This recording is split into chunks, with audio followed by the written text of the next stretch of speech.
സംസ്ഥാന നിയമസഭാ തെരഞ്ഞെടുപ്പിൻ്റെ ഫലം വരുന്നതിന് മുമ്പേ തന്നെ UDF അധികാരത്തിലെത്തുകയാണെങ്കിൽ ആര് മുഖ്യമന്ത്രിയാകണം എന്നുള്ള കാര്യത്തെക്കുറിച്ച് കോൺഗ്രസിനുള്ളിലെ തർക്കം ഇതിനകം തന്നെ പുറത്തേക്ക് വന്നു കഴിഞ്ഞു. ആ ചർച്ച അവിടെ നടക്കുന്നു. ഇപ്പുറത്തെ LDFിലാണെങ്കിൽ അത്തരം ചർച്ചകളൊന്നും തന്നെയില്ല. അധികാരത്തിൽ മൂന്നാം വട്ടവും തിരിച്ചെത്തുകയാണെങ്കിൽ മുഖ്യമന്ത്രി ആര് എന്നുള്ള തർക്കമൊന്നും അവിടെ ഉണ്ടാകാനിടയില്ല എന്നാണ് നമുക്ക് തോന്നുന്നത്. പക്ഷേ അവിടെ ഒരു കൗതുകം ബാക്കിയുണ്ട്. മന്ത്രിസഭയിലേക്ക് എല്ലാവരും പുതുമുഖങ്ങളായി വരുമോ എന്നുള്ള കൗതുകം LDF വരികയാണെങ്കിൽ, ഇതൊരു സാങ്കല്പിക സാഹചര്യമാണ്, LDF വരികയാണെങ്കിൽ മന്ത്രിസഭാംഗങ്ങളായി പുതുമുഖങ്ങൾ കൂട്ടത്തോടെ എത്തുമോ എന്ന സംശയവും കൗതുകവും അവിടെ ശേഷിക്കുന്നുണ്ട്. കാരണം 2021 മന്ത്രിസഭ LDF തുടർച്ചയായി ഭരണത്തിലെത്തിയപ്പോൾ മന്ത്രിസഭയിലുണ്ടായിരുന്ന എല്ലാ അംഗങ്ങളെയും മാറ്റുകയാണ് ചെയ്തത്. മന്ത്രിമാരായിരുന്ന 2-3 പേർക്ക് സീറ്റ് തന്നെ കിട്ടിയില്ല. സീറ്റ് കിട്ടി മത്സരിച്ച് ജയിച്ചെത്തിയ മുൻ മന്ത്രിമാർ, ഇപ്പോൾ TP Ramakrishnan, KK Shailaja, AC Moideen, ഇവർക്കാർക്കും മന്ത്രിസഭയിൽ ഇടം കൊടുത്തില്ല LDF അല്ലെങ്കിൽ CPM. അപ്പോൾ ഇനി ഒരു തേർഡ് ടൈമിലേക്ക് വരികയാണെങ്കിൽ എന്തായിരിക്കും LDFിൻ്റെ മനസ്സിലുള്ളത് അല്ലെങ്കിൽ CPMൻ്റെ മനസ്സിലുള്ളത് എന്നുള്ളത് ഒരു കൗതുകമായി നമ്മുടെ മുമ്പിലുണ്ട്. ഇതൊരു സാങ്കല്പിക സാഹചര്യമാണ് എങ്കിൽ പോലും ഇപ്പോൾ സംസാരിക്കാൻ പറ്റിയതാണ് എന്ന് കരുതും. ബഷീറിന് എന്താ തോന്നുന്നത്? ഇപ്പോൾ 2021 എല്ലാവരും വിമർശിച്ചത് 2016 മുതൽ 2021 വരെ മന്ത്രിസഭയിലുണ്ടായിരുന്ന പരിചയസമ്പന്നരായ കഴിവ് തെളിയിച്ച മന്ത്രിമാരെ മുഴുവൻ മാറ്റി നിർത്തി എല്ലാവരെയും പുതുമുഖങ്ങളാക്കി അവതരിപ്പിച്ചത് രണ്ടാം പിണറായി സർക്കാരിൻ്റെ ഒരു പ്രവർത്തന മികവിനെ പിന്നോട്ടടിച്ചു എന്നുള്ള വിമർശനം അവിടെയുണ്ട്. ഇനി ഒരു തേർഡ് ടേം കിട്ടുകയാണെങ്കിൽ ഇപ്പോൾ മന്ത്രിസഭയിലുള്ള സകലരെയും മാറ്റിക്കൊണ്ട് പുതിയ പരീക്ഷണത്തിന് CPMഉം LDFും തയ്യാറാകും എന്ന് തോന്നുന്നുണ്ടോ? ഞാൻ അങ്ങനെ കരുതുന്നില്ല. ഒന്ന്, ഈ 2021 പരീക്ഷണം എന്ന് പറയുന്നത്, അതിനെ ചുറ്റിപ്പറ്റി പല രാഷ്ട്രീയ വിവാദങ്ങൾ വേറെ രൂപം കൊണ്ടിട്ടുണ്ട്. മുഖ്യമന്ത്രിക്ക് അദ്ദേഹത്തിന് മുമ്പിൽ ചോദ്യം ഉന്നയിക്കുന്ന ആളുകളെ, അദ്ദേഹത്തോട് വിമർശനം ഉന്നയിക്കുന്ന ആളുകളെ, എതിരഭിപ്രായം ഉന്നയിക്കുന്ന ആളുകളെ കാണാൻ പറ്റാത്തത് കൊണ്ടാണ് പുതിയ തലമുറയെ മാത്രം ഉൾക്കൊള്ളിച്ചൊരു മന്ത്രിസഭ ഉണ്ടാക്കിയത് എന്ന വിമർശനം വരെ അവിടെ നിലനിന്നിട്ടുണ്ട്. പക്ഷേ ഇക്കഴിഞ്ഞ വോട്ടെടുപ്പ് നടക്കുന്നതിന് തൊട്ട് മുന്നോടിയായി വന്ന ഒരുപാട് ഒപ്പീനിയൻ സർവേകളുണ്ട്. അതിൽ ചില ഒപ്പീനിയൻ സർവേകളിൽ ഒരു ചോദ്യം മന്ത്രിമാരുടെ പെർഫോമൻസിനെ കുറിച്ചായിരുന്നു. കേരളത്തിൽ 4 അല്ലെങ്കിൽ 5 മന്ത്രിമാർക്കപ്പുറത്തേക്ക് ജനങ്ങളുടെ മെമ്മറിയിൽ തന്നെ ഇല്ല എന്ന് തോന്നുന്ന വിധത്തിലാണ് അതിൻ്റെ സർവേ ഫലങ്ങൾ വന്നത്. മുഖ്യമന്ത്രി P. രാജീവ്, KN ബാലഗോപാൽ, ചില ഘട്ടങ്ങളിൽ മുഹമ്മദ് റിയാസ്, ചില ഘട്ടങ്ങളിൽ വീണ ജോർജ്, പിന്നെ VC കുട്ടി, ഈ മന്ത്രിമാരൊഴികെ മറ്റൊരാളെയും ജനം കാണാത്ത വിധത്തിൽ അവർ അത്രയ്ക്ക് നിഷ്പ്രഭരായിരുന്നു എന്ന് വേണമെങ്കിൽ പറയാം.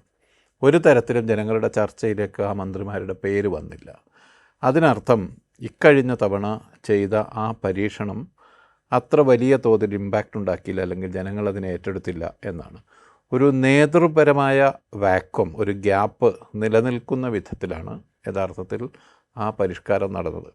രാജീവ് പറഞ്ഞതുപോലെ ഐസക് ഉൾപ്പെടെയുള്ള ആളുകളെ തെരഞ്ഞെടുപ്പിന് മുമ്പ് തന്നെ വെട്ടി. ഷൈല ടീച്ചർ, TP രാമകൃഷ്ണൻ പോലെയുള്ള ആളുകളെ തെരഞ്ഞെടുപ്പിന് ശേഷം ഒഴിവാക്കി. പിന്നീടാണ് പുതിയൊരു തലമുറ എന്ന് പറഞ്ഞത്. അതിൽ KK ശൈലജയെ മാറ്റി വീണയെ ആരോഗ്യമന്ത്രിയാക്കിയതാണ് ആ സത്യപ്രതിജ്ഞ ദിവസങ്ങളിൽ ഏറ്റവും വലിയ വിവാദമായി തീർന്നത്. ജനത്തിന് ആവശ്യം എന്താണ്? ഇപ്പോൾ ഭരണ നൈപുണ്യം എന്നതും എക്സ്പീരിയൻസ് കൊണ്ടുകൂടി ഉണ്ടാകേണ്ടതാണല്ലോ. അല്ലാതെ 5 വർഷം ഭരിച്ച ആളുകളെ മാറ്റി നിർത്താം, തുടർന്ന് പുതിയൊരു ടീമിനെ, ആളുകൾക്ക് ട്രെയിനിങ് കൊടുക്കാനുള്ളൊരു ഏർപ്പാടല്ലല്ലോ യഥാർത്ഥത്തിൽ ഭരണം എന്നത്. മറിച്ച് ഭരണ നൈപുണ്യം ആർജിച്ച രാഷ്ട്രീയ പ്രവർത്തകരെ തുടർന്നുള്ള അടുത്ത മേഖലയിലേക്കും അതിനേക്കാൾ വലിയ ഉത്തരവാദിത്വത്തിലേക്കും, ഒരുപക്ഷെ രാഷ്ട്രീയ പ്രവർത്തനത്തിലെ ഏറ്റവും വലിയ ഒരു ചീഫ് എക്സിക്യൂട്ടീവ് പോസ്റ്റ് എന്ന് പറയുന്ന മുഖ്യമന്ത്രി പദത്തിലേക്കും രാഷ്ട്രീയ പ്രവർത്തകരെ എത്തിക്കുക എന്നതാണല്ലോ ഇതിൻ്റെ ഉദ്ദേശം. അതല്ലാതെ ഓരോ ടേം കഴിഞ്ഞ ആളുകളെ മാറ്റി നിർത്തി പുതിയ ടേമിനെ പരീക്ഷിച്ച് ചാരിതാർത്ഥ്യമടയുക എന്നതല്ലല്ലോ. അതുകൊണ്ട് ഇക്കഴിഞ്ഞ 5 വർഷത്തെ പരീക്ഷണം തീർത്തും പരാജയമായിരുന്നു എന്ന് വിശ്വസിക്കുന്ന ആളാണ് ഞാൻ. മുഖ്യമന്ത്രിയുടെ നിഴലിലായതുകൊണ്ട് റിയാസിൻ്റെ പ്രവർത്തനം മെച്ചമായിരുന്നു എന്ന് ചില ആളുകൾ പറയുന്നുണ്ട്. റിയാസിൻ്റെ വകുപ്പുകൾ കേമമായിരുന്നു എന്ന് പറയുന്നവരുണ്ട്. പക്ഷേ ഒരു തീരുമാനമെടുക്കാൻ പ്രത്യേകിച്ച് ഒരു കാലതാമസമില്ലാത്ത വിധത്തിൽ മുഖ്യമന്ത്രിയിലേക്ക് ആക്സസ് ഉള്ള ആളായിരുന്നു റിയാസ്. മറ്റു മന്ത്രിമാരുടെ മുഴുവൻ പ്രവർത്തനങ്ങളെയും യഥാർത്ഥത്തിൽ മന്ദീഭവിപ്പിക്കുകയാണ് ചെയ്തത് ആ പരീക്ഷണം എന്നാണ് എൻ്റെ വിചാരം. അതുകൊണ്ട് അത്തരമൊരു ശ്രമം വീണ്ടും, അതായത് നിലവിൽ ഈ 5 വർഷം പരിചയം ആർജിച്ച മന്ത്രിമാരെ പോലും മാറ്റി നിർത്തി വേറൊരു തലമുറയെ കൊണ്ടുവരും എന്ന പരീക്ഷണത്തിലേക്കോ, അതല്ലെങ്കിൽ പഴയ ആളുകളെ, ഇപ്പോൾ TP അതുപോലെ മൊയ്തീൻ പോലെയുള്ള പഴയ ആളുകളെ കൊണ്ടുവരും എന്ന പരീക്ഷണത്തിലേക്കോ നിൽക്കുമെന്ന് ഞാൻ കരുതുന്നില്ല. പൊതുവായി ഈ ഭരണത്തിൽ കുറേ കൂടി എക്സ്പീരിയൻസ്ഡ് ആയ രാഷ്ട്രീയ പ്രവർത്തകരെ, നേതാക്കളുടെ ഒരു നിര മന്ത്രിസഭയിൽ ഉണ്ടാവുക എന്നതാണ് ഏറ്റവും നല്ല അവസ്ഥ. അതിലേക്ക് മാറുമെന്നാണ് ഞാൻ വിശ്വസിക്കുന്നത്. ഈ ബഷീർ ഇത് പറയുമ്പോഴേ എനിക്ക് അതിനകത്തുള്ളൊരു അഭിപ്രായ വ്യത്യാസം എന്ന് പറഞ്ഞാൽ, ഇപ്പോൾ തോമസ് ഐസക്ക് കഴിഞ്ഞ 2016 മുതൽ 2021 വരെ ഒരു വലിയ ക്രൈസിസ് പീരീഡിൽ ധനമാനേജ്മെൻറ്റ് നടത്തിയ ഒരാളാണ് തോമസ് ഐസക്ക്. അദ്ദേഹത്തെ മാറ്റി നിർത്തുന്നു. പകരം KN ബാലഗോപാൽ കൊട്ടാരക്കരയിൽ നിന്ന് ജയിച്ചു വരുമ്പോൾ അദ്ദേഹത്തെ ധനമന്ത്രിയാക്കുന്നു. ആ സമയത്ത് വലിയ വിമർശനം അക്കാര്യത്തിലുണ്ടായിരുന്നു. ഒരു പക്ഷേ ഇപ്പോൾ റിയാസിൻ്റെ കാര്യം പറഞ്ഞല്ലോ, റിയാസ് G. സുധാകരന് ശേഷം പൊതുമരാമത്ത് വകുപ്പിൻ്റെ ചുമതല ഏറ്റെടുക്കുന്ന റിയാസിൻ്റെ കാര്യത്തിലുണ്ടായിരുന്നത് പോലെയുള്ള ഒരു സംശയം അതിനേക്കാൾ ഉപരി KN ബാലഗോപാലിൻ്റെ കാര്യത്തിലുണ്ടായിരുന്നു. പക്ഷേ കഴിഞ്ഞ 5 വർഷവും വലിയ പരീക്ഷണങ്ങൾക്കൊന്നും KN ബാലഗോപാൽ, ഇപ്പോൾ തോമസ് ഐസക്കിനെ പോലെ വലിയ പരീക്ഷണങ്ങൾക്കൊന്നും ബാലഗോപാൽ മുതിർന്നില്ല എന്നത് ഒഴിച്ചാൽ ധനവകുപ്പിനെ അത്യാവശ്യം ബെറ്ററായി തന്നെ മുമ്പോട്ട് കൊണ്ടുപോയി എന്ന് നമുക്ക് പറയേണ്ടി വരും. കാരണം വെച്ച് കഴിഞ്ഞാൽ വലിയ സാമ്പത്തിക ക്രൈസിസൊന്നും കേരളം ഫേസ് ചെയ്തില്ല. ട്രഷറി അടച്ചുപൂട്ടുന്ന സാഹചര്യം ഉണ്ടായില്ല. ബില്ലുകൾ വലിയ തോതിൽ കെട്ടിക്കിടക്കുന്ന അവസ്ഥ ഉണ്ടായില്ല. പൊതുമരാമത്ത് വകുപ്പിൻ്റെ പ്രവർത്തനങ്ങൾ സാധാരണഗതിയിൽ 5 വർഷത്തെ ഭരണത്തിനിടയിൽ ഏറ്റവും കൂടുതൽ പെൻഡിങ് ആവുക എന്ന് പറയുന്നത് പൊതുമരാമത്ത് വകുപ്പിൻ്റെ ബില്ലുകളായിരിക്കും. കാരണം ഏറ്റവും വലിയ ബില്ലുകൾ അവിടെ നിന്നാണ് വരിക. ആ ബില്ലുകൾ വലിയ തോതിൽ പെൻഡിങ് ആയിട്ടില്ല. ഇപ്പോൾ ക്ഷേമ പെൻഷൻ എന്ന് പറയുന്ന സംഗതി ഒരു 2 മാസത്തേക്കോ 3 മാസത്തേക്കോ കുടിശ്ശികയായി അത് പിന്നീട് കൊടുത്തു തീർത്തു. ജീവനക്കാരുടെ DA കുടിശ്ശികയാണ് പിന്നെ ഉണ്ടായിരുന്നത്, അതും ഏറ്റവും അവസാന ഘട്ടത്തിൽ കൊടുത്തു തീർത്തു. അപ്പോൾ വലിയൊരു പരാജയമായിരുന്നു KN ബാലഗോപാൽ എന്ന് നമുക്ക് പറയാൻ പറ്റില്ല. അത്യാവശ്യം ബെറ്ററായി തന്നെ ധനവകുപ്പ് മുന്നോട്ട് കൊണ്ടുപോയി. അതുപോലെ റിയാസിനുണ്ടായിരുന്ന ഏറ്റവും വലിയ ഉത്തരവാദിത്തം എന്ന് പറയുന്നത് G. സുധാകരനെ പോലെ ഒരു അഴിമതിയുടെ സംശയം പോലും ഉന്നയിക്കാൻ പറ്റാത്ത വിധത്തിൽ ആ വകുപ്പ് ഭരിച്ച ഒരാളുടെ തുടർച്ചയിൽ മുഹമ്മദ് റിയാസ് വരുന്നു എന്നുള്ളതായിരുന്നു. ആ വകുപ്പിനെ ആ നിലയ്ക്ക് മുമ്പോട്ട് കൊണ്ടുപോകുക എന്നുള്ളത് റിയാസിനെ സംബന്ധിച്ച് ഒരു വലിയ വെല്ലുവിളിയായിരുന്നു, പുതിയ മന്ത്രി എന്നുള്ളത്. പക്ഷേ റിയാസ് അത് ഇപ്പോൾ മുഖ്യമന്ത്രിയായിട്ടുള്ള ആക്സസ് അവിടെ ഉണ്ടെങ്കിൽ പോലും റിയാസ് ആ വകുപ്പിനെ മുമ്പോട്ട് കൊണ്ടുപോയി എന്ന് നമ്മുടെ മുമ്പിലുണ്ട്. അതുപോലെ മറ്റു വകുപ്പുകളുടെ കാര്യം എടുത്താലും ഇപ്പോൾ വിദ്യാഭ്യാസ മന്ത്രിയായിരുന്നു തൊട്ട് മുമ്പ് C. രവീന്ദ്രനാഥായിരുന്നു. രവീന്ദ്രനാഥിനെക്കുറിച്ച് വകുപ്പിലുള്ള ആളുകൾക്ക് മുഴുവൻ വലിയ മതിപ്പായിരുന്നു. വിദ്യാഭ്യാസ മന്ത്രി എന്നുള്ള നിലയ്ക്ക് അദ്ദേഹത്തിന് പൊതുസമൂഹത്തിൽ നിന്ന് കിട്ടിയ സ്വീകാര്യതയും വലുതായിരുന്നു. ശിവൻകുട്ടി വരുമ്പോൾ ശിവൻകുട്ടിയുടെ ഒരു വിദ്യാഭ്യാസ മന്ത്രി എന്നുള്ള നിലയ്ക്കുള്ള ഒരു പ്രാഗൽഭ്യം എന്തായിരിക്കും എന്നുള്ള ചോദ്യം ആദ്യത്തെ ദിവസം തന്നെ ഉന്നയിക്കപ്പെട്ടിരുന്നു. അതായത് വകുപ്പ് വിഭജനം വന്നപ്പോൾ ശിവൻകുട്ടി വിദ്യാഭ്യാസ മന്ത്രി എന്ന് പറഞ്ഞത് കേട്ടിട്ട് നെറ്റി ചൊളിച്ച ഒരുപാട് ആളുകളുണ്ടായിരുന്നു. അപ്പോൾ പക്ഷേ 5 വർഷത്തിനപ്പുറം ശിവൻകുട്ടി വലിയ കുഴപ്പങ്ങളില്ലാതെ ആ വകുപ്പ് മുന്നോട്ട് കൊണ്ടുപോയി എന്ന് നമുക്ക് വിലയിരുത്താൻ പറ്റും. അപ്പോൾ ഈ പരീക്ഷണം അപ്പാടെ പാളി എന്ന് നമുക്ക് പറയാൻ പറ്റും. പുതിയ ആളുകൾ വരിക, പുതിയ ആളുകൾ അവരുടെ ആശയങ്ങൾ നടപ്പാക്കാൻ ശ്രമിക്കുക, അവർക്ക് കിട്ടുന്നൊരു അവസരം കുറെ കൂടെ ഭംഗിയായിട്ട് ഉപയോഗിക്കാൻ ശ്രമിക്കുക. ആ നിലയ്ക്കല്ലേ ഇത് മുമ്പോട്ട് കൊണ്ടുപോകണം. ഒരു ഭരണത്തിൻ്റെ ഓഡിറ്റിംഗ് എന്നത് ആ ഭരണകാലത്ത് നടക്കുന്ന കാര്യമല്ല. യഥാർത്ഥത്തിൽ ആ ഭരണം കഴിഞ്ഞ് അവരധികാരത്തിൽ നിന്നും മാറി മറ്റ് കാഴ്ചപ്പാടുകളുള്ള ആളുകളെങ്കിൽ അങ്ങനെ പുതിയ മന്ത്രിമാരല്ലെങ്കിൽ പുതിയ തലവന്മാർ ആ രംഗത്ത് വരുമ്പോൾ മാത്രമേ കഴിഞ്ഞ തവണത്തെ പ്രവർത്തനങ്ങൾ പൂർണ്ണമായും ഓഡിറ്റബിൾ ആവുന്നുള്ളൂ. അല്ലാതെ ഇപ്പോൾ നടക്കുന്നത് മുഴുവൻ നമ്മൾക്ക് PR എക്സർസൈസിലൂടെ നമ്മളുടെ മുമ്പിൽ തെളിഞ്ഞു കിട്ടുന്ന ചിത്രങ്ങളാണ്. യഥാർത്ഥത്തിൽ ഈ വകുപ്പുകളിലെല്ലാം യഥാർത്ഥത്തിൽ എന്ത് നടന്നു എന്നതിനെക്കുറിച്ച് സമഗ്രമായ വസ്തുതാപരമായ ഒരു ജേർണലിസ്റ്റിക് പോയിൻ്റ് ഓഫ് വ്യൂവിൽ നടന്നത് എന്തായിരുന്നു എന്നറിയണമെങ്കിൽ അതിൻ്റെ മറ്റൊരു ഓഡിറ്റിംഗ് നടക്കണം എന്നൊരു കാഴ്ചപ്പാടാണ് എൻ്റേത്. ബാക്കിയുള്ളതെല്ലാം PR-ൻ്റെ പുറത്ത് കിട്ടുന്ന ഇംപ്രഷൻസാണ്. ഇപ്പോൾ റിയാസിൻ്റെ വകുപ്പിനെക്കുറിച്ച് മറ്റ് വകുപ്പുകളെക്കുറിച്ച് എല്ലാം നമുക്ക് കിട്ടുന്നു. ഇപ്പോൾ ഷൈല ടീച്ചറുടെ വകുപ്പിനെക്കുറിച്ച് ആ കാലത്ത് നടന്ന കാര്യങ്ങൾ പോലും PR ആയിരുന്നു, വലിയ തോതിലുള്ള PR. ഷൈല ടീച്ചർ മോശം എന്നല്ല ഞാൻ പറയുന്നത്. ഷൈല ടീച്ചർ PR-ഉം കൂടി ചേർത്താണ് ഷൈല ടീച്ചറെ കാണേണ്ടത് എന്ന് മാത്രമാണ്. പക്ഷേ ഷൈല ടീച്ചർ ഒഴിഞ്ഞു പോയതിന് ശേഷമാണ് ഇതിൻ്റെ PR പാർട്ട് എന്താണ് എന്ന് നമ്മൾ കാണുന്നത്. അതുപോലെ ഈ കാര്യങ്ങളിലും ഇവരുടെ PR കാര്യങ്ങൾ എന്തായിരുന്നു എന്നത് മാറ്റി നിർത്തിയുള്ള ഒരു അവലോകനം ഇതിന് ശേഷം മാത്രമേ നടക്കൂ. അതുകൊണ്ട് മന്ത്രിമാർ കേമപ്പെട്ടവരായിരുന്നു എന്ന് ഈ ഘട്ടത്തിൽ വിലയിരുത്തുന്നതിൽ വസ്തുതയുടെ പിന്തുണ അതിനില്ല, പബ്ലിക് ഇംപ്രഷൻ്റെ പിന്തുണയാണ് ഉള്ളത്. ഇപ്പോൾ ശിവൻകുട്ടിയുടെ കാര്യത്തിൽ ഈ പറഞ്ഞ കാര്യം ശരിയായിരിക്കാം. ശിവൻകുട്ടിയുടെ തുടക്കത്തിൽ തന്നെ ശിവൻകുട്ടി ആളുകൾ എഴുതി തള്ളാൻ ശ്രമിച്ചു. ശിവൻകുട്ടി വിദ്യാഭ്യാസ മന്ത്രി പദത്തിന് പറ്റിയ ആളല്ല എന്ന മുൻവിധിയുണ്ടായി. പക്ഷേ ശിവൻകുട്ടി അത് മാനേജ് ചെയ്യാൻ ശ്രമിച്ചു. ഒരു ലീഡർ എന്ന നിലയിൽ അത് മാനേജ് ചെയ്യാൻ ശ്രമിച്ചു, വിജയിച്ചു എന്നാണ്. ബാലഗോപാലിൻ്റെ കാര്യത്തിൽ നമുക്ക് ഐസക്കിനോട് അത് കമ്പയർ ചെയ്യുക സാധ്യമല്ല. മാത്രമല്ല അതിൻ്റെ വാലിഡിറ്റി, അതിൻ്റെ വയബിലിറ്റി, ബാലഗോപാലിൻ്റെ ധന മാനേജ്മെൻറ്റിൻ്റെ വയബിലിറ്റി എന്താണ് എന്ന് വരുംകാലം തെളിയിക്കാനിരിക്കുന്നേ ഉള്ളൂ. അതല്ലാതെ ഇപ്പോഴത്തെ സ്റ്റാറ്റിസ്റ്റിക്സ് വെച്ച് അതിനെ വിലയിരുത്താൻ പറ്റില്ല. അങ്ങനെ തന്നെയാണ് മറ്റു വകുപ്പുകളുടെ കാര്യവും എന്നാണ് ഞാൻ പറയുന്നത്. പാർലമെൻ്ററി രാഷ്ട്രീയത്തിലെ രാഷ്ട്രീയ പ്രവർത്തകരെ ഇങ്ങനെ ടേം വെച്ച് മാറ്റുന്നത് പൊതു ഭരണത്തിന് അത്ര നല്ലതല്ല എന്നാണ്. ഒരു പരിധിയുമില്ലാതെ അവരുടെ മരണം വരെ അവരെ മന്ത്രിസ്ഥാനത്ത് നിർത്തണം എന്ന അർത്ഥത്തിലല്ല. പക്ഷേ ഒരു ടേം കഴിഞ്ഞാൽ മാറ്റണം. അതല്ലെങ്കിൽ എല്ലാം പുതിയ യങ് ബ്ലഡിനെ കൊണ്ടുവരണം. എല്ലാ ഘട്ടത്തിലും അത് മാറ്റിക്കൊണ്ടേയിരിക്കണം. അങ്ങനെയാണെങ്കിൽ അത് മുഖ്യമന്ത്രി പദത്തിനും ബാധകമാണല്ലോ. എന്തുകൊണ്ടാണ് മുഖ്യമന്ത്രി പദത്തിന് ബാധകമല്ലാത്തത്? എക്സ്പീരിയൻസ് മാറ്റേഴ്സ് എന്നതുകൊണ്ടാണ്. ഇതേ കാര്യം മന്ത്രിപദത്തിനും ബാധകമാണ്. ഇപ്പോൾ വീണ ആരോഗ്യമന്ത്രി എന്ന നിലയിൽ വീണ നമ്മളുടെയൊക്കെ സുഹൃത്താണ്. വീണയ്ക്ക് എന്ത് കേപ്പബിലിറ്റി ഉണ്ട് എന്ന് നമുക്കറിയാം. ഒരു പക്ഷേ വീണ ഒരു തവണ മന്ത്രിയായതിനു ശേഷം മറ്റൊരു തവണ കൂടി അവസരം കിട്ടുകയാണെങ്കിൽ പഴയ വേർഷൻ ആയിരിക്കില്ല, പുതിയൊരു വേർഷൻ വരാം. അതെല്ലാ മന്ത്രിമാരുടെ കാര്യത്തിലും അങ്ങനെയാണ്. ഐസക്കിനെ മാറ്റിയതും ജി സുധാകരനെ മാറ്റിയതും ശൈല ടീച്ചറെ മാറ്റിയതും യഥാർത്ഥത്തിൽ കേരളത്തിന് നഷ്ടമുണ്ടാക്കി എന്ന് വിശ്വസിക്കുന്ന ആളാണ്. അങ്ങനെ പരീക്ഷണം നടത്താവുന്നതല്ല ഭരണം. ഇതാണ് ഞാൻ പറഞ്ഞ വേർഷൻ. റൈറ്റ്. അങ്ങനെ ആയിരിക്കെ തന്നെ പുതിയ ആളുകൾക്ക് ഇതിനകത്തേക്ക് കടന്നു വരാനുള്ളൊരു ഒരു അവസരം. ഇവരൊക്കെ പുതിയ ആളുകളായി ഒരു ഘട്ടത്തിൽ കടന്നു വന്നതാണല്ലോ. ആ ഫ്രീക്വൻസി അതിന് വേണ്ടു. ഇപ്പോൾ ഐസക്ക് പുതിയ ആളായി ഒരു ഘട്ടത്തിൽ കടന്നു വന്നതാണ്. അല്ല ടേം വെച്ച് മാറ്റുക എന്ന് പറയുന്നതല്ല.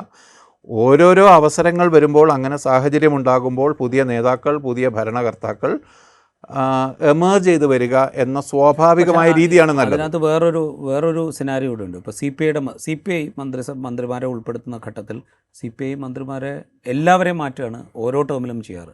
ഒരു തവണ മാത്രമേ അവർ മന്ത്രിസ്ഥാനത്തേക്ക് MLA-മാരെ നിയോഗിക്കാറുള്ളൂ. ഇപ്പോൾ 2016 മുതൽ 2021 വരെ മന്ത്രിസഭയിൽ നിന്ന് 4 പേരും മാറിയിട്ടാണ് പുതിയ ആളുകൾ വരുന്നത്. അതിൽ നമ്മൾ കമ്പയർ ചെയ്ത് കഴിഞ്ഞാൽ ഇപ്പോൾ 2016 മുതൽ 2021 വരെ ചന്ദ്രശേഖരനായിരുന്നു റവന്യൂ വകുപ്പ് മന്ത്രി. ഒരുപക്ഷെ നമ്മളിപ്പോൾ അതിനെ ഓർക്കുന്ന പോലും ഉണ്ടാവില്ല. 2021 മുതൽ 2026 വരെ കെ രാജൻ റവന്യൂ വകുപ്പ് മന്ത്രിയായിരിക്കെ കെ രാജൻ ഒരുപക്ഷെ ചന്ദ്രശേഖരനേക്കാൾ കുറെ കൂടെ ബെറ്റർ ആയിട്ടുള്ള ഒരു പ്രതിച്ഛായ ഉണ്ടാക്കിയെടുത്തിട്ടുണ്ട് മന്ത്രി എന്നുള്ള നിലയ്ക്ക്. മറ്റ് ചില വകുപ്പുകളുടെ കാര്യത്തിൽ നേരെ തിരിച്ചുമാണ്. ഇപ്പോൾ ജെ ചിഞ്ചുറാണി അവരുടെ മുൻകാല സഹപ്രവർത്തകനേക്കാൾ ഒരു പെർഫോമൻസ് ഒരുപക്ഷെ കുറവായിരിക്കാം. ഇത് വ്യത്യാസം ഉണ്ടാവും. പക്ഷേ എങ്കിൽ പോലും പുതിയ ആളുകളെ നിയോഗിക്കുക, പുതിയ ആളുകളെ നിയോഗിക്കുമ്പോൾ അതുവഴി പാർട്ടിക്കും രാഷ്ട്രീയ സംവിധാനത്തിനുണ്ടാകുന്ന ഒരു മുന്നോട്ട് പോക്ക് ഇതൊക്കെ ഉണ്ടാക്കുക എന്നുള്ളത് ഒരു പാർട്ടിയെ സംബന്ധിച്ചും മുന്നണിയെ സംബന്ധിച്ചും പ്രധാനമല്ലേ. ആ നിലയ്ക്കായിരിക്കുമല്ലോ തീരുമാനങ്ങൾ എടുത്തു പോവുക. അത് അത്ര നിഷ്കളങ്കമാണെന്ന് കരുതുന്നില്ല ഞാൻ. ഈ പുതിയ ആളുകളെ കൊണ്ടുവരിക എന്നത് ഇൻറ്റേർണലായി പാർട്ടിക്കകത്തുള്ള ഗ്രൂപ്പ് വടംവലികളുടെയും വ്യക്തിഗതമായ താല്പര്യങ്ങളുടെയും നെപ്പോട്ടിസത്തിൻ്റെയും ഒക്കെ ഭാഗമായി വരുന്നതാണ് ആളുകളുടെ അപ്പോയിൻമെൻറ്റ് എന്നാണ്. ആളുകൾക്ക് അവസരം നിഷേധിക്കാൻ വേണ്ടി കൂടിയാണ് ഈ ടേം വ്യവസ്ഥയെ ഉപയോഗപ്പെടുത്തുന്നതാണ് എൻ്റെ ഒരു തോന്നൽ. യഥാർത്ഥത്തിൽ രാഷ്ട്രീയ പ്രവർത്തനം മറ്റ് മേഖലകളെ പോലെ തന്നെ ഇപ്പോൾ ഒരു ഡോക്ടറെ സംബന്ധിച്ച്, ഒരു ചികിത്സകനെ സംബന്ധിച്ച് നമ്മൾ പറയുമ്പോൾ അദ്ദേഹത്തിൻ്റെ ചികിത്സാ കാലത്തിൻ്റെ അല്ലെങ്കിൽ അദ്ദേഹത്തിൻ്റെ എക്സ്പീരിയൻസിൻ്റെ പാരമ്യത്തിലാണ് ക്ലിനിക്കൽ അക്യുമെൻ എന്നൊരു കഴിവ് ഒരാൾക്ക് കിട്ടുന്നത്. ഒരു ഭരണകർത്താവിനും അങ്ങനെ തന്നെയാണ്. ഒരു പൊളിറ്റിക്കൽ അക്യുമെൻ ഒരു ഭരണകർത്താവിന് കിട്ടണമെങ്കിൽ അയാൾക്ക് അവസരം കിട്ടണം. അപ്പോൾ ഐസക്ക് പോലെ, ശൈല ടീച്ചർ പോലെ, ജി സുധാകരൻ പോലെ, ഇനി അതല്ലെങ്കിൽ ഈ മന്ത്രിസഭയിലുള്ള നന്നായി പെർഫോം ചെയ്ത മന്ത്രിമാരെ പോലെ അവർക്ക് തുടർന്ന് അവസരം കിട്ടുമ്പോഴാണ് അവർ കൂടുതൽ നല്ല ഭരണകർത്താക്കളാവുക. അത്തരമൊരു അവസരം ടേം വെച്ച്, ഒറ്റ സിംഗിൾ ടേം വെച്ച് അവസാനിപ്പിക്കുന്നത് ശരിയല്ല എന്നുള്ളതാണ് ഇവരുടെ പ്രവർത്തനത്തെക്കുറിച്ചുള്ള വിലയിരുത്തൽ നമുക്ക് ലഭ്യമാകുന്ന വസ്തുത വെച്ച് മനസ്സിലാവും. ഇപ്പോൾ 2021 മുതൽ 2026 വരെ എടുത്തതിന് ഏറ്റവും കൂടുതൽ എലിഗേഷൻ ഉണ്ടായത് ഈ നെപ്പോട്ടിസത്തിൻ്റെ കാര്യത്തിലാണ്. അതായത് മുഖ്യമന്ത്രിയുടെ മരുമകൻ എന്നുള്ള ലേബലിൽ റിയാസിനെ മന്ത്രിയാക്കുന്നു. മന്ത്രിയായ റിയാസിന് ഏറ്റവും പ്രധാനപ്പെട്ട വകുപ്പുകൾ നൽകുന്നു. ഇതൊക്കെ മുഖ്യമന്ത്രിയുടെ മരുമകനായതുകൊണ്ടാണ് എന്ന വിമർശനം തുടക്കം മുതലുണ്ടായിരുന്നു. ഈ മന്ത്രിസഭയുടെ ഒരു അവസാന കാലഘട്ടത്തേക്ക് എത്തുമ്പോൾ ആ വിമർശനം വലിയ തോതിൽ വരുന്ന കാഴ്ച നമ്മൾ കണ്ടു. ഒരു പക്ഷേ ഒരു തെരഞ്ഞെടുപ്പ് പ്രൊപ്പഗാൻഡയിലെ പ്രധാനപ്പെട്ട ഇനമായിട്ട് മുഹമ്മദ് റിയാസിന് കിട്ടിയ വകുപ്പുകൾ, മുഹമ്മദ് റിയാസിൻ്റെ മന്ത്രിസ്ഥാനം, മരുമോനിസം ഒക്കെ ചർച്ചയാവുന്ന കാര്യം നമ്മൾ കണ്ടു. ഇനി ഒരു അടുത്ത ടേം ലഭിക്കുകയാണെങ്കിൽ ഇതേ മന്ത്രിസഭ നിലനിർത്താൻ തീരുമാനിച്ചാൽ ഇതേ ആക്ഷേപങ്ങളൊക്കെ വീണ്ടും കേൾക്കേണ്ടി വരും എന്നുള്ള അവസ്ഥ ഉണ്ടാവുമല്ലോ. അപ്പോൾ ഒരാളെ മാത്രമായിട്ട് മാറ്റി നിർത്താൻ പറ്റില്ലല്ലോ. സ്വാഭാവികമായിട്ടും എൻറ്റയർ ടീമിനെ മാറ്റുക. അല്ല, മുഹമ്മദ് റിയാസ് 5 വർഷം എക്സ്പീരിയൻസ് ഉള്ള ഒരു മന്ത്രി എന്ന നിലയിൽ അദ്ദേഹം തുടരാനുള്ള സാധ്യതയാണ് കൂടുതൽ നല്ലത് എന്ന് തന്നെയാണ് ഞാൻ വിശ്വസിക്കുന്നത്. മുഹമ്മദ് റിയാസിൻ്റെ കാര്യത്തിൽ പിണറായി വിജയൻ കേട്ട ആക്ഷേപം എന്ന് പറയുന്നത് രാഷ്ട്രീയ ധാർമ്മികതയുമായി ബന്ധപ്പെട്ട അടിസ്ഥാനമുള്ളതാണ്. കൗൺസിൽ ഓഫ് മിനിസ്റ്റേഴ്സിന് തിരഞ്ഞെടുക്കുന്നത് മുഖ്യമന്ത്രി ആണല്ലോ. കൗൺസിൽ ഓഫ് മിനിസ്റ്റേഴ്സിനെ തിരഞ്ഞെടുക്കുന്നതിന് പിന്നിലുള്ള രാഷ്ട്രീയ ശക്തി എന്ന് പറയുന്നത് CPIM, അതിൻ്റെ പോളിറ്റ് ബ്യൂറോ അംഗമാണ്, അതിലേറ്റവും ഉയർന്ന ബോഡിയിലുള്ള ആളാണ്. ആ ഘട്ടത്തിൽ തൻ്റെ മരുമകൻ ആ മന്ത്രിസഭയിൽ ഉണ്ടാകേണ്ടതില്ല എന്ന് തീരുമാനിക്കുക എന്നതാണ് രാഷ്ട്രീയ ധാർമ്മികത. ആ ധാർമ്മികത പിണറായി വിജയൻ ചെയ്തില്ല എന്നത് അക്കാലത്ത് വിമർശനം ഉയർന്നു. തെരഞ്ഞെടുപ്പിൻ്റെ ഫൈനൽ സ്റ്റേജിൽ അത് ഇഷ്യൂ ആയി തീർന്നു. രാഷ്ട്രീയ ധാർമ്മികത അത് റിയാസിൻ്റെ യോഗ്യതയുമായി ബന്ധപ്പെട്ടല്ല ആ ചർച്ച. റിയാസ് അതിനു മുമ്പ് DYFIയുടെ അഖിലേന്ത്യാ പ്രസിഡൻ്റായിരുന്ന ആളാണ്, ഒരു തവണ പാർലമെൻ്ററിക്ക് മത്സരിച്ച് തോറ്റയാളാണ്. അങ്ങനെ പല എക്സ്പീരിയൻസ് അദ്ദേഹത്തിനുണ്ട്. റിയാസിൻ്റെ യോഗ്യതയുമായി ബന്ധപ്പെട്ടല്ല ഈ ചർച്ച. മുഖ്യമന്ത്രി ആയ പിണറായി വിജയൻ്റെ രാഷ്ട്രീയ ധാർമ്മികതയുമായി ബന്ധപ്പെട്ടാണ്. ആ ചോദ്യത്തിന് ഉത്തരമേ ഇല്ല. ആ ചോദ്യത്തിന് ഇതുവരെ പിണറായി വിജയൻ ഉത്തരം നൽകിയിട്ടില്ല. ആ പ്രവണത പാർട്ടിയിലേക്ക് ഉടനീളം കടന്നു വരുന്നു എന്നതിൻ്റെ തെളിവാണ് A. വിജയരാഘവൻ്റെ ഭാര്യ ബിന്ദു മന്ത്രിയാകുന്നതും ഗോവിന്ദ മാഷിൻ്റെ ഭാര്യ ഇത്തവണ മത്സരിച്ച് കയറി വരുന്നതും. പൊതുവായി CPIM ലീഡർഷിപ്പിൻ്റെ പ്രൊഫൈൽ എടുത്ത് അങ്ങോട്ടും ഇങ്ങോട്ടും കണക്ട് ചെയ്താൽ ഇതെല്ലാം ബന്ധുത്വം ആരോപിക്കാവുന്നതാണ് എന്ന അവസ്ഥ വരുന്നതും. ആ പ്രശ്നം വേറെ. ഞാൻ പറയുന്നത് ഈ സിംഗിൾ ടേം എന്ന വ്യവസ്ഥ ഒരു ഘട്ടത്തിൽ നടപ്പാക്കപ്പെടുന്നത് തന്നെ ചില ആളുകൾ അക്കമഡേറ്റ് ചെയ്യാൻ വേണ്ടിയാണ് എന്ന് ജനങ്ങൾക്ക് തോന്നുക. ചില ആളുകളെ ഒഴിവാക്കിയത് തന്നെ ചില നിശ്ചിത ആളുകളെ കൊണ്ടുവരാൻ വേണ്ടിയാണ് എന്ന് ജനങ്ങൾക്ക് തോന്നുക. അത്തരമൊരു സാഹചര്യം ഇല്ലാത്ത അവസ്ഥയാണ് നല്ലത്. ജനങ്ങൾക്ക് അവർക്ക് അവൈലബിൾ ആയതിൽ ഏറ്റവും ബെസ്റ്റായ ലീഡേഴ്സിനെ ഭരണാധികാരികളായി കിട്ടും എന്ന തോന്നലുണ്ടാവുന്നതാണ് നല്ലത്. ചില ആളുകൾ ഇങ്ങനെ, അപ്പോൾ സുധാകരൻ പറഞ്ഞല്ലോ 75 കഴിഞ്ഞാൽ ഞങ്ങളെ ഇറച്ചി വെട്ടി കൊടുക്കണോ എന്ന് ചോദിച്ചല്ലോ. അത്തരം സാഹചര്യത്തിലേക്ക് നമ്മുടെ രാഷ്ട്രീയ പ്രവർത്തകരെ വിടാതിരിക്കുക തന്നെയാണ് വേണ്ടത്. അവരെ ഒരു ഘട്ടം കഴിയുമ്പോൾ മാറ്റി നിങ്ങൾ മാറി നിൽക്കും, പുതിയ ആളുകൾ വരാനുണ്ട് എന്ന് പറയുന്നതല്ല ശരി. അവരുടെ ഫുൾ ബ്ലോൺ ആയ അവരുടെ എക്സ്പീരിയൻസിനെ ഉപയോഗപ്പെടുത്തുക എന്നതാണ് ശരി എന്നാണ് എൻ്റെ തോന്നൽ. റൈറ്റ്. ഇപ്പോഴത്തെ LDFൻ്റെ പ്രത്യേകിച്ച് CPIMൻ്റെ സ്ഥാനാർത്ഥി പട്ടിക നോക്കുമ്പോൾ എനിക്ക് കൗതുകം തോന്നിയൊരു കാര്യം എന്ന് പറഞ്ഞാൽ, ഇപ്പോൾ കഴിഞ്ഞ തവണ 2021 സ്ഥാനാർത്ഥി പട്ടിക ഉണ്ടാക്കിയപ്പോൾ K. രാധാകൃഷ്ണനെ മത്സരിപ്പിക്കാൻ തീരുമാനിച്ചു. K. രാധാകൃഷ്ണൻ മത്സരിക്കുമ്പോൾ തന്നെ അറിയാം അദ്ദേഹം മന്ത്രിസഭ ഉണ്ടാവുകയാണെങ്കിൽ, LDF അധികാരത്തിൽ വരികയാണെങ്കിൽ അദ്ദേഹം മന്ത്രിയാകും എന്നുള്ള കാര്യം ഡെഫിനറ്റായിരുന്നു. 2026 വരുമ്പോൾ കഴിഞ്ഞ തവണ ഒഴിവാക്കപ്പെട്ട C. രവീന്ദ്രനാഥ് വീണ്ടും മണലൂരിൽ മത്സരിക്കുന്നു. 2 ടേം അല്ലെങ്കിൽ 3 ടേം വ്യവസ്ഥ കഴിഞ്ഞതിന് ശേഷവും LDF കൺവീനറായിരിക്കെ തന്നെ TP രാമകൃഷ്ണൻ പേരാമ്പ്രയിൽ മത്സരിക്കുന്നു. AC മൊയ്തീൻ വീണ്ടും കുന്നംകുളത്ത് മത്സരിക്കുന്നു. അപ്പോൾ ഇങ്ങനെ കഴിഞ്ഞ തവണത്തിൽ നിന്ന് ഭിന്നമായി തുടർച്ചയായി മത്സരിക്കുന്നവർ വീണ്ടും മത്സരിക്കട്ടെ, ജയിക്കാൻ സാധ്യതയുണ്ട് എന്നുള്ളതുകൊണ്ട് തുടർച്ചയായി മത്സരിക്കട്ടെ എന്ന് തീരുമാനിക്കുന്നു. അതുകൊണ്ട് തന്നെ ഈ അടുത്ത മന്ത്രിസഭ വരുമ്പോൾ ഇവരെയൊക്കെ വീണ്ടും പരിഗണിക്കാനുള്ളൊരു സാധ്യത അവിടെ അവശേഷിക്കുന്നുണ്ട് എന്നാണ് എനിക്ക് തോന്നുന്നത്. ഇപ്പോൾ C. രവീന്ദ്രനാഥ് അദ്ദേഹം കഴിഞ്ഞ 2016 മുതൽ 2021 വിദ്യാഭ്യാസ മന്ത്രിയായിരുന്നു. അദ്ദേഹത്തിന് ധനകാര്യത്തിൽ വലിയ പ്രാഗൽഭ്യമുണ്ട്. വേണ്ടി വന്നാൽ തുടർഭരണം കിട്ടുകയാണെങ്കിൽ ഒരു ധനകാര്യ വകുപ്പ് മന്ത്രി എന്നുള്ള നിലയ്ക്ക് പ്രൊജക്റ്റ് ചെയ്യാൻ പറ്റുന്ന ഒരാളാണ് അദ്ദേഹം. TP രാമകൃഷ്ണൻ അദ്ദേഹം 2016 മുതൽ 2021 വരെ എക്സൈസ് വകുപ്പിൻ്റെ ചുമതലയുണ്ടായിരുന്ന മന്ത്രിയായിരുന്നു. ഒരാക്ഷേപവും കേൾപ്പിക്കാതെ ആ വകുപ്പിനെ ഭരിച്ച ആളാണ്. പൊതുവിൽ ഒരു ഇമേജുള്ള വ്യക്തിയാണ് അദ്ദേഹം. അദ്ദേഹത്തിനൊരു ചാൻസ് അവിടെയുണ്ട്. AC മൊയ്തീൻ അദ്ദേഹം വ്യവസായ വകുപ്പിൻ്റെ ചുമതലയുള്ള മന്ത്രിയായിരുന്നു. ഇപ്പോഴത്തെ വ്യവസായ വകുപ്പ് മന്ത്രി വലിയ തോതിലുള്ള നേട്ടം ഉണ്ടാക്കിയെന്ന് അവകാശപ്പെടുന്ന ആളാണ് P. രാജീവ്. പക്ഷേ AC മൊയ്തീനും അത് അവകാശപ്പെടാം. അപ്പോൾ ഈ നിലയ്ക്ക് വരികയാണെങ്കിൽ ഇത്തരം ആളുകൾക്കൊക്കെ ഒരു സാധ്യത അവിടെ തുറന്നിട്ടുണ്ട്. ഉറപ്പായും ഈ നേതാക്കൾക്കെല്ലാം ഉള്ള സാധ്യത തുറന്നിടണമെന്നാണ് എൻ്റെ അഭിപ്രായം. അതായത് ഒരു 20 ആണ് മന്ത്രിമാരുടെ എണ്ണം കേരളത്തിൽ പൊതുവായി. അത് LDFും UDFും പാലിച്ചു പോകുന്ന ഒരു മര്യാദയാണ്. 20 നിർത്തും. EMSൻ്റെ പഴയൊരു ശുപാർശ ഉണ്ടായിരുന്നു, കേരളത്തിന് 10 മന്ത്രിമാർ മതി എന്ന ശുപാർശ. 13 മന്ത്രിമാരുള്ള ഒരു മന്ത്രിസഭയും ഉണ്ടായിരുന്നു. നായനാർ മന്ത്രിസഭയിൽ 87 മറ്റോ 13 പേരെ ഉണ്ടായിരുന്നുള്ളൂ. പക്ഷേ 20-നപ്പുറത്തേക്ക് മന്ത്രിമാരെ കൊണ്ടുപോകുന്നില്ല എന്നൊരു തീരുമാനമുണ്ട്. അപ്പോൾ ഈ 20 മന്ത്രിമാർ തിരഞ്ഞെടുക്കപ്പെട്ട MLAമാരുടെ ദ ബെസ്റ്റ് വൺസ് ആകണം എന്ന് തീരുമാനിക്കുന്നതാണ് നല്ലത്. തിരഞ്ഞെടുക്കപ്പെട്ട് കഴിഞ്ഞതിന് ശേഷമെങ്കിലും, തിരഞ്ഞെടുപ്പിൽ മാറ്റി നിർത്തുന്നത് പോകട്ടെ, തിരഞ്ഞെടുക്കപ്പെട്ട് കഴിഞ്ഞതിന് ശേഷമെങ്കിലും അതിലെ ബെസ്റ്റായ ആളുകളെ മന്ത്രിപദത്തിലേക്ക് കൊണ്ടുവരിക എന്നതാണ് ഏറ്റവും നല്ലൊരു രീതി എന്നാണ്. ഇവിടെ ഒരു കാര്യം കൂടി ഈ രാജീവ് ഈ രാധാകൃഷ്ണൻ്റെയും ശൈല ടീച്ചറുടെയും പ്രശ്നം ഉന്നയിച്ചത് കൊണ്ട്, ഒരു രാഷ്ട്രീയമായ കുറേ കൂടി ഉയർന്ന ഒരു തലത്തിലേക്ക് ഇതിനെ പ്ലേസ് ചെയ്താൽ, അഫർമേറ്റീവ് ആക്ഷൻ എന്ന് നമ്മൾ പറയുന്ന ചരിത്രപരമായ കടം വീട്ടാനുള്ള ഒരു തീരുമാനം കൂടി, കടങ്ങൾ വീട്ടാനുള്ള തീരുമാനങ്ങൾ കൂടി യഥാർത്ഥത്തിൽ ഈ തെരഞ്ഞെടുപ്പ് ഘട്ടത്തിൽ വരേണ്ടതാണ്. എന്തുകൊണ്ട് രാധാകൃഷ്ണൻ ഒരു കേരളത്തിൻ്റെ ഭരണാധികാരിയാകുന്നതിന് പകരം അവിടെ നിന്ന് ആ സാധ്യത, രാധാകൃഷ്ണൻ ആദ്യം മത്സരിക്കുമ്പം പോലും രാധാകൃഷ്ണനാവും ഒരു പക്ഷേ കേരളത്തിൻ്റെ ഭാവിയിൽ ഒരു കാലത്ത് മുഖ്യമന്ത്രി എന്ന പ്രതീക്ഷയുണ്ടായിരുന്നു. പക്ഷേ രാധാകൃഷ്ണൻ ഇപ്പോൾ ആ ചിത്രത്തിൽ എവിടെയും ഉള്ളതായി തോന്നുന്നില്ല. ശൈല ടീച്ചർ മുഖ്യമന്ത്രി പിണറായി വിജയൻ്റെ വലതുവശത്തിരുന്ന് കോവിഡ് കാലം മാനേജ് ചെയ്യുന്ന ആ ഘട്ടത്തിൽ അടുത്ത തെരഞ്ഞെടുപ്പിൽ ശൈല ടീച്ചർ വിജയിച്ചാൽ അവർക്ക് ആ തവണയോ അതിനടുത്ത തവണയോ എങ്കിലും മുഖ്യമന്ത്രി പദത്തിലേക്ക് വരാനുള്ളൊരു സാധ്യത കേരളം കൽപ്പിച്ചിരുന്നു.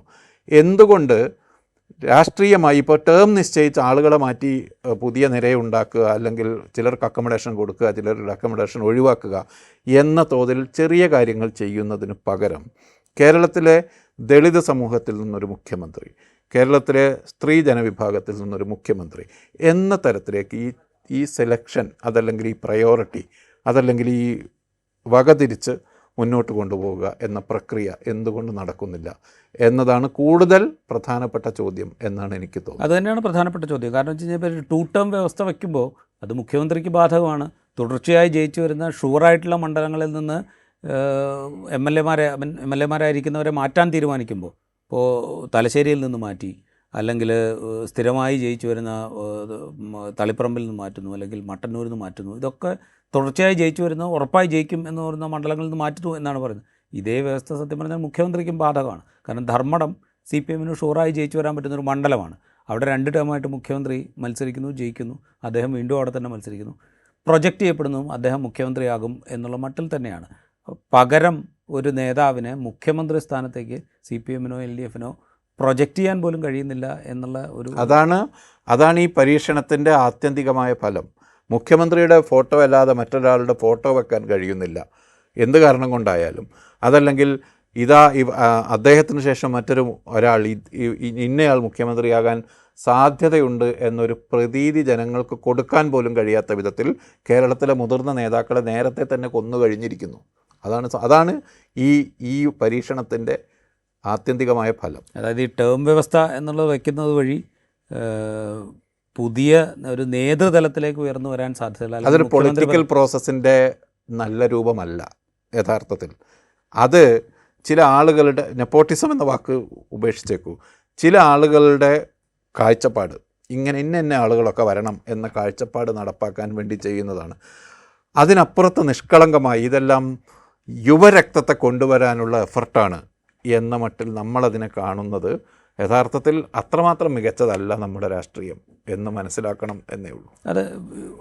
അത് ശരിയാണ്. കാരണം വെച്ച് കഴിഞ്ഞാൽ അത്രമാത്രം നിഷ്കളങ്കമായി നമുക്കതിനെ കാണാനും കഴിയില്ല. കാരണം ഇപ്പോൾ തോമസ് ഐസക്കിനെ പോലൊരാൾ എന്തുകൊണ്ടാണ് അദ്ദേഹത്തിൻ്റെ ഒരു പൊളിറ്റിക്കൽ കരിയറിൻ്റെ ഒരു പീക്കായ അവസ്ഥയിൽ ഒഴിവാക്കപ്പെടുന്നത് എന്നുള്ളൊരു ക്വസ്റ്റ്യൻ അവിടെയുണ്ട്. KK ശൈലജയെ പോലെ വളരെ പെർഫോമൻസ് ഉണ്ടായി എന്ന് പൊതുമധ്യത്തിൽ അറിയപ്പെടുന്ന ഒരു വ്യക്തിയെ 2ാം ടേമിൽ ജയിച്ചു വന്നതിന് ശേഷവും, അതും കേരളത്തിലെ ഏറ്റവും വലിയ ഭൂരിപക്ഷത്തിന് ജയിച്ചു വന്നതിന് ശേഷവും മന്ത്രിസഭയിൽ നിന്ന് നീക്കി നിർത്തുന്നത് എന്തുകൊണ്ട് എന്നുള്ള ക്വസ്റ്റ്യൻ അവിടെയുണ്ട്. ഒരാക്ഷേപവും കേൾക്കാതിരുന്ന, ഒരു തരത്തിലും ആക്ഷേപത്തിന് വിധേയരാകാതിരുന്ന TP രാമകൃഷ്ണനെ പോലെ AC മൊയ്തീനെ പോലെയുള്ള മന്ത്രിമാർ 2ാം ടേമിൽ എന്തുകൊണ്ട് അക്കോമഡേറ്റ് ചെയ്യപ്പെടുന്നില്ല എന്നുള്ള ക്വസ്റ്റ്യൻ അവിടെയുണ്ട്. അതൊക്കെ പൊതുവിൽ പുതിയ ആളുകൾക്ക് അവസരം കൊടുക്കാനാണ് എന്ന് പറയാമെങ്കിൽ പോലും മറ്റു പല താല്പര്യങ്ങൾ, പരീക്ഷണം എന്നതൊരു സാങ്കേതികത്വമാണ്. പരീക്ഷണം ഒരു സാങ്കേതികത്വമാണ്. പക്ഷേ പരീക്ഷണം ഇല്ലാതിരിക്കാനും പറ്റില്ല. പക്ഷേ അത് ഒരു കൂട്ടത്തോടെയുള്ള ഒഴിവാക്കലാണോ അതോ പുതിയ ആളുകളെ കൊണ്ടുവരാൻ പാകത്തിൽ ചെറിയ ചില മാറ്റങ്ങളാണോ ആവശ്യമുള്ളത് എന്നുള്ള ഒരു ബേസിക് ആയിട്ടുള്ള ക്വസ്റ്റ്യൻ അവിടെയുണ്ട്. മാത്രമല്ല അഡ്മിനിസ്ട്രേറ്റീവ് കപ്പാസിറ്റി എന്ന് പറയുന്നത് ഒരു പ്രധാനപ്പെട്ട ഘടകമാണ്. മന്ത്രിസഭ ഒരു വകുപ്പ് മുന്നോട്ട് കൊണ്ടുപോകുന്നതിൽ അഡ്മിനിസ്ട്രേറ്റീവ് കപ്പാസിറ്റി എന്ന് പറയുന്നത് ഒരു പ്രധാനപ്പെട്ട ഘടകമാണ്. ആ അഡ്മിനിസ്ട്രേറ്റീവ് കപ്പാസിറ്റി ഉണ്ടാകണമെങ്കിൽ ഒരു പരിചയം ആവശ്യമായിട്ട് വരും. പുതിയൊരാൾ വരുമ്പോൾ സ്വാഭാവികമായിട്ടും പരിചയം ഉണ്ടാക്കിയെടുക്കാൻ വേണ്ടി വരുന്നൊരു സമയമുണ്ട്. അതുവരെ ആ വകുപ്പിനുണ്ടാകുന്ന എന്താ പറയുക, ഒരു സ്തംഭനാവസ്ഥയുണ്ട്. ഇതിനൊക്കെ മറികടന്ന് ഒരു കാര്യക്ഷമമായ ഭരണം മുന്നോട്ട് കൊണ്ടുപോകാൻ പാകത്തിലുള്ളൊരു ടീമിനെ ഉണ്ടാക്കുക എന്നുള്ളതാണ് ഉത്തരവാദിത്തം. ഒരു പക്ഷേ ഈ ടേമിൽ ഒരു 3ാം ടേമിലേക്ക് LDF എത്തുകയാണെങ്കിൽ നിലവിലുള്ള മന്ത്രിമാരിൽ വലിയൊരളവ് മന്ത്രിസ്ഥാനത്ത് തുടരാനുള്ളൊരു സാധ്യതയാണ് നമ്മുടെ മുമ്പിലുള്ളത് എന്ന് തോന്നുന്നു. അതേസമയം സ്ഥാനാർത്ഥി പട്ടിക നോക്കുമ്പോൾ മുൻകാലത്ത് മന്ത്രിസഭയിൽ പരിചയസമ്പന്നരായിരുന്ന ചില ആളുകളെങ്കിലും തിരിച്ചു വരാനുള്ളൊരു സാധ്യതയും അവിടെയുണ്ട്. ഇതൊക്കെ സാങ്കല്പികമാണ്. മെയ് 4-ന് ശേഷം ഇലക്ഷൻ റിസൾട്ട് വരുമ്പോൾ LDF അധികാരത്തിലേക്ക് തിരിച്ചെത്തുകയാണെങ്കിൽ മാത്രമുള്ളൊരു സിനാരിയോ എന്ന് കണക്കാക്കിയാൽ മതി. ഈ എപ്പിസോഡ് ഇവിടെ പൂർത്തിയാവുന്നു. മറ്റു എപ്പിസോഡുമായി വീണ്ടും കാണാം.